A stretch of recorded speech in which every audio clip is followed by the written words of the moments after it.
जय हिंद everyone, welcome back to the channel. आज के लेक्चर में हम डिस्कस करने वाले अंबेडकर यूनिवर्सिटी का फॉर्म फिल कैसे करना है। तो जिसको भी दिक्कत आ रही है फॉर्म फिल करने के लिए, आप एकदम सही जगह पर आए हो। और ये आपको पता होना चाहिए, ये यूनिवर्सिटी लखनऊ में है, ठीक है। और एक दूसरी यूनिवर्सिटी भी अंबेडकर यूनिवर्सिटी, वो दिल्ली में है, ठीक है। तो उस पर भी मैंने वीडियो बनाई है, दिल्ली वाली पे भी, और ये लखनऊ वाली की हम बात कर रहे हैं। और ये हम जो एनटीए ने एग्जाम कंडक्ट कराया था सीयूईटी का, 4 यूनिवर्सिटीज का एक साथ, उनमें से एक ये भी थी, ठीक है। बाकी डीयू, जेएनयू और बीएचयू का भी कराया था, राइट। जेएनयू और बीएचयू का भी कंडक्ट कराया था। तो इन तीनों के ऊपर मैं ऑलरेडी बहुत डिटेल वीडियो बता चुकी हूँ, फॉर्म कैसे फिल करना है, एलिजिबिलिटी, सब कुछ, ठीक है। और बीबीए यू का ये पार्ट 2 है, क्योंकि ये थोड़ा सा लंबा प्रोसेस था। तो ये रहा मेरा पार्ट 1 इस वीडियो का। इस वीडियो में मैंने आपको आपके डिपार्टमेंट में कितनी सीट्स हैं वो बताइए, और यहाँ पे एक क्वेरी सॉल्व करनी है मुझे कि जो प्रोस्पेक्टस आया था अम्बेडकर यूनिवर्सिटी का, वहां पे जो इंग्लिश सब्जेक्ट है वो मेंशन नहीं था कि इंग्लिश सब्जेक्ट की कितनी सीटें हैं, वो मेंशन नहीं था। बट जब मैंने ये फॉर्म भरा, तो फॉर्म में जब वो प्रोग्राम सिलेक्ट करने बोल रहा था ना, तो प्रोग्राम सिलेक्ट करते टाइम इंग्लिश का ऑप्शन दिखा रहा है उनके अमेठी सेंटर में। एक अमेठी सेंटर, मैंने आपको, जिसको नहीं समझ आ रहा है पार्ट 1 देख लेना।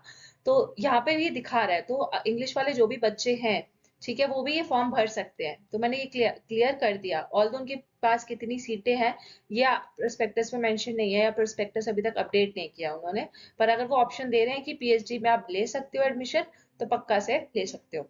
फिर मैंने आपको एलिजिबिलिटी क्राइटेरिया बताया कि कौन ये फॉर्म फिल कर सकते हैं, नेट जीआरएफ वाले कर सकते हैं कि नहीं। तो ये एक सीक्रेट है जो आपको पार्ट 1 में ही पता चलेगा। प्लस क्राइटेरिया क्या है, 50% वाला है, 45% वाला है, क्या चीज है ये, ठीक है, वो भी मैंने आपको बताई थी। प्लस सबसे इंपॉर्टेंट, पार्ट 1 में जिसने देखा होगा, हमने फॉर्म भी फिल किया था, लेकिन वो हमने सिर्फ आधा फॉर्म फिल किया था। आधा कैसे, एक ओवरव्यू ले लेते हैं पार्ट 1 का। पार्ट 1 में मैंने आपको बता दिया था कि अपडेट पे क्लिक करोगे तो फिर आपको ये जो फॉर्म है आपको 4 फेजेस में भरना है, या 4 पार्ट्स में भरना है। पहले रजिस्ट्रेशन, फिर फिल प्रोफाइल डिटेल्स, फिर सेलेक्ट प्रोग्राम, और लास्ट में पेमेंट, ठीक है। तो पहले के जो 2 फेज है वो मैंने आपको पार्ट 1 में बता दिया कि इसमें क्या क्या चीजें पूछी गई थी और कैसे कैसे क्या क्या भरना था। तो उसमें प्रोफाइल डिटेल, अदर डिटेल्स, ये सारी चीजें हम डिस्कस कर चुके हैं। देन तो ये दोनों हो गया डिस्कस। उसके बाद हम जैसे ही आप ये दोनों भरते हो, आपके पास कुछ ऐसा इंटरफेस सामने आता है कि आपका फॉर्म नंबर आपको दे देगा, प्रोग्राम लिखा आ जाएगा, स्टेटस और एक्शन, सबमिट एप्लीकेशन, ऐसा कुछ आ गया था मेरे सामने। उसके बाद मैंने क्या किया, मैंने अप्लाई नाउ पे क्लिक किया। इन दोनों के फिल करते ही आपको ऐसा कुछ दिखेगा। अब अप्लाई नाउ पे क्लिक करोगे तो फिर उसके बाद आएगा सिलेक्ट प्रोग्राम्स, या तो डायरेक्ट इस पे भी क्लिक कर सकते हो, या अप्लाई नाउ पे करोगे, एक ही बात है। फिर सब प्रोग्राम्स में सिलेक्ट करते ही आपको ऐसा कुछ दिखेगा आपके सामने, 1 2 3 4 5 6 7 7 कॉलम्स भरने को आएंगे। जैसे 7वां कॉलम पेमेंट का फिल करोगे तो आपका जो एप्लीकेशन है वो सबमिट हो जाएगा, ठीक है। अब प्रोग्राम वाला, जो प्रोग्राम सिलेक्शन के अंदर क्या क्या भरना है वो मैं आपको बता चुकी थी। हमें आज शुरू करना था यहाँ से, ठीक है। तो एक ओवरव्यू दे देती हूँ। तो यहाँ पे हमने प्रोग्राम लेवल सिलेक्ट किए थे। फिर प्रोग्राम लेवल में हमसे, वो प्रोग्राम लेवल में हमने डॉक्टरेट फिल किया था, और यहाँ पे हमको बहुत सारे ऑप्शंस आए थे, हमको अपना चूज करना था। और इंग्लिश भी इसमें मेंशन्ड है, अभी इस स्क्रीनशॉट में नहीं है पर इंग्लिश मेंशन्ड है। तो आप फॉर्म फिल करते वक्त इंग्लिश में भी पीएचडी कर सकते हो, राइट। देन आते हैं यहाँ पे। तो अब पार्ट बात करते हैं। अच्छा, सेकंड पार्ट मैंने इसलिए स्किप कर दिया क्योंकि पर्सनल डिटेल्स थी, और पर्सनल डिटेल्स आपको फिल नहीं करनी थी, बिकॉज जब मैंने देखा तो ये ऑलरेडी फिल्ड थी। ऑलरेडी फिल्ड इसलिए थी क्योंकि हम पार्ट, इसमें मैंने आपको बताया ना 4 पार्ट में ये फॉर्म है। तो जो हमने पहला पार्ट भरा था तो उसमें ये ऑलरेडी फिल्ड आई। तो ये आप इसको मतलब सेव करके नेक्स्ट कर देना, ये भर देना। ये बता दिया मैंने कैसे भरना है। इस पे जब आप जाओगे सेव नेक्स्ट पे, तो बस आपको दिखाएगा कि आपने क्या क्या भरा हुआ है। फिर पूछेगा आपकी एकेडमिक डिटेल्स। एकेडमिक डिटेल्स में सबसे पहले आपको ऐसा कुछ दिखेगा, तो आप इसको ना टिक कर देना, और ये जैसे ही टिक करोगे ग्रीन कलर का हो जाएगा, ठीक है। तो आपको इसको सिलेक्ट करना है, बस और कुछ नहीं है। बस इसमें इतना ही लिखा हुआ है कि आपके पास पीजी डिग्री, यानी कि आपकी एमए की डिग्री 55% मार्क्स से होनी चाहिए, ठीक है। SC ST ओबीसी हो तो आपको 5% का रिलैक्सेशन है, मतलब आपकी जो एमए की डिग्री है उसमें कम से कम आपके पास 50% मार्क्स होने चाहिए, तभी आप इस फॉर्म को आके भर सकते हो, वरना नहीं भर सकते। तो बस इसको सिलेक्ट कर लेना अगर ऐसा क्राइटेरिया है तो। फिर उसके बाद आपसे 10th से लेकर, क्लास 10 से लेकर पूरा मास्टर्स तक, इवन एमफिल तक, जिन्होंने एमफिल किया उनको एमफिल की भी डिटेल्स भरनी है।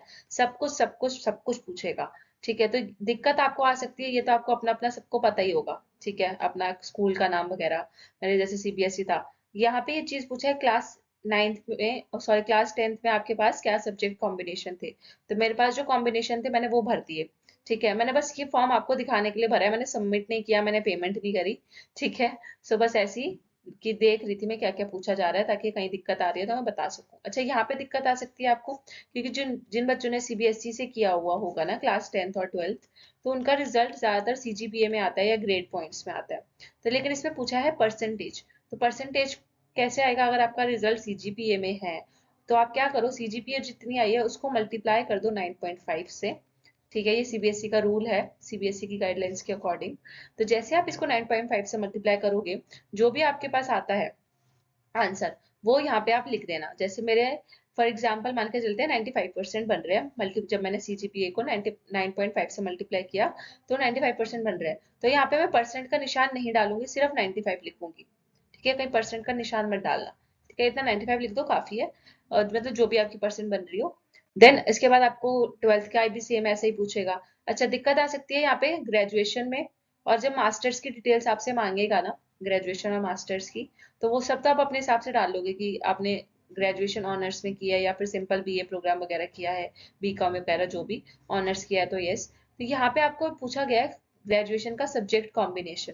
अब आप मेरे जो ग्रेजुएशन की मार्कशीट है ना, ठीक है, हमारे 6 सेमेस्टर होते हैं, राइट?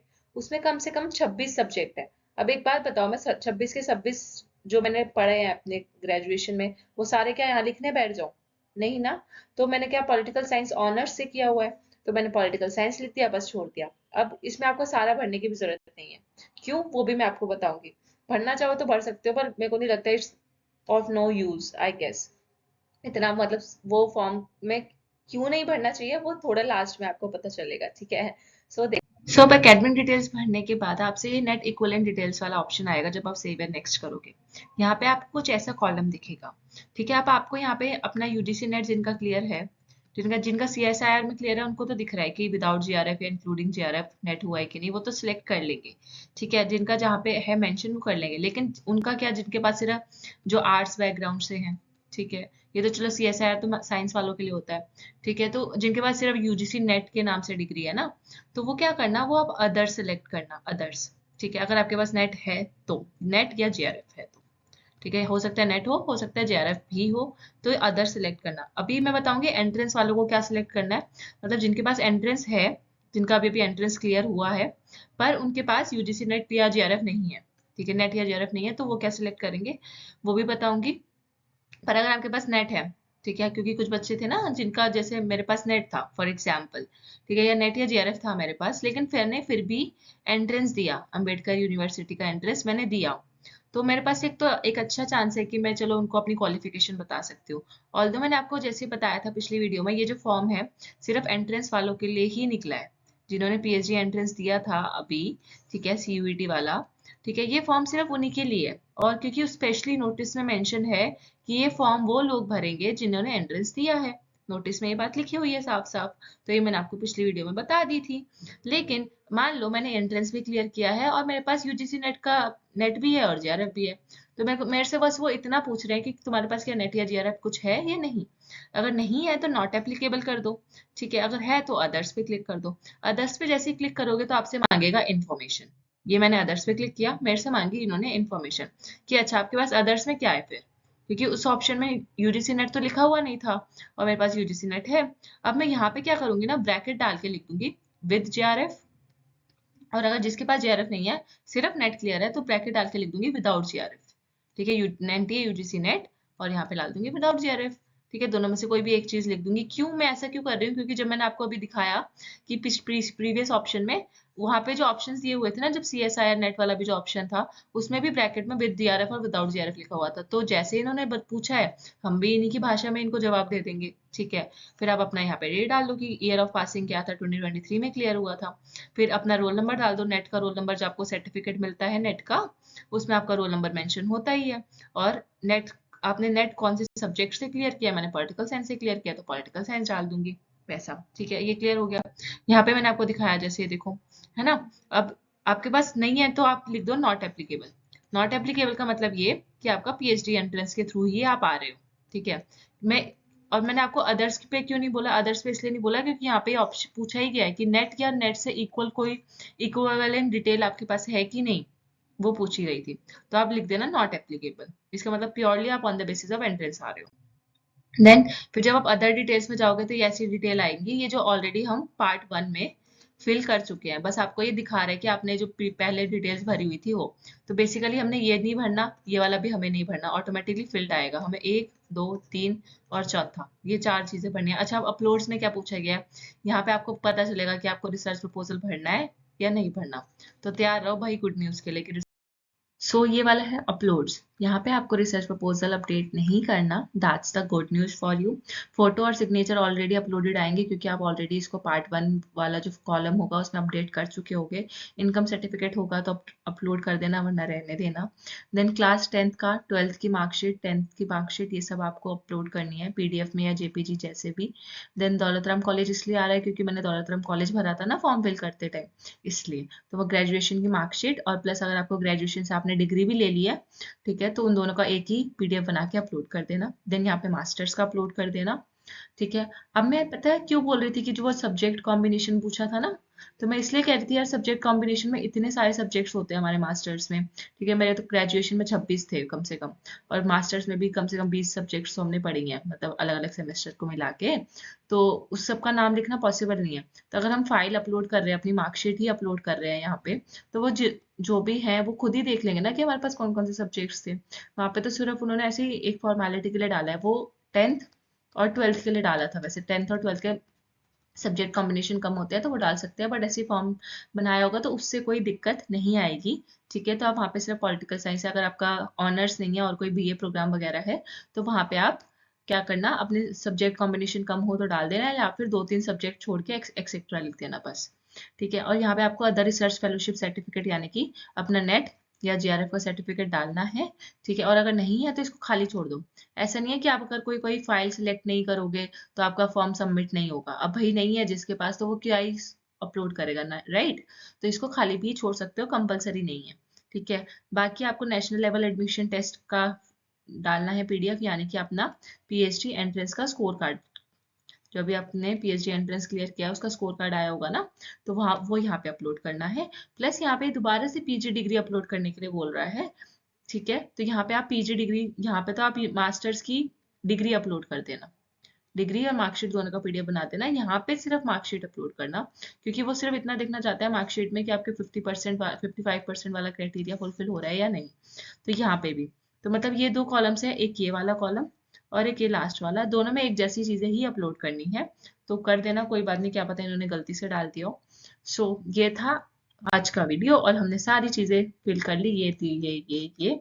और इससे पहले भी हमने वो जो, प्लस लास्ट में आपके पास सब कुछ सिलेक्ट करने के बाद आपके पास आएगा पेमेंट का ऑप्शन। पेमेंट है आपकी 400 रुपये जनरल वालों के लिए, ठीक है। और ये ओबीसी वालों के लिए, और बाकी सबके लिए है 200 रुपये, SC ST और पीडब्ल्यूडी वालों के लिए, पीडब्ल्यू वालों के लिए 200 रुपये है, ठीक है। तो आप पेमेंट कर देना, और कुछ भी पूछना हो आप कमेंट सेक्शन में पूछ लेना, ठीक है। Thank you so much for watching, मिलते हैं नेक्स्ट वीडियो में। अच्छा लग रहा है तो यार सब्सक्राइब कर देना और अपने फ्रेंड्स के साथ शेयर कर देना, वरना नहीं अच्छा लग रहा है तो कोई बात नहीं, छोड़ देना, डिसलाइक कर देना चाहे, ठीक है। Bye bye.